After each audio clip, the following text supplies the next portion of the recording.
One of the most important things you need to know before you buy a short-term rental is whether you can actually rent it for the length of time you want to. Stay tuned.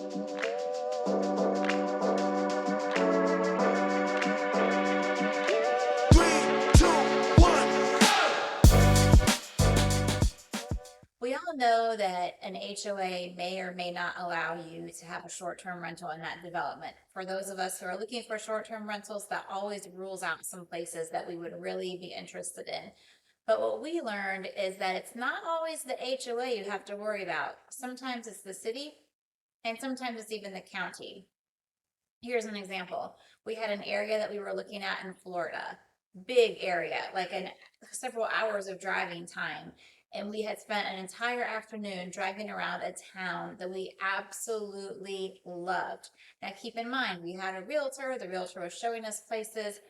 But what they didn't tell us, and we kind of found out accidentally on our own research, is that this particular county has a rule to kind of limit short-term rentals that the minimum stay is a month.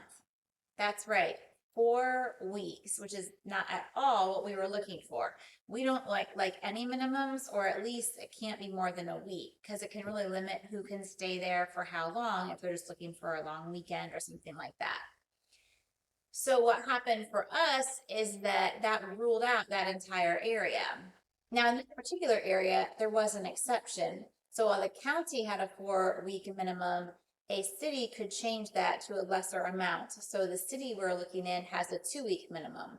It's better, it's not great, but it's at least good to know that on the front end before buying a property. Because imagine if we had bought the property and didn't know that. Now we're stuck with this long time frame for rentals that we don't want, and it doesn't work out for our particular business plan.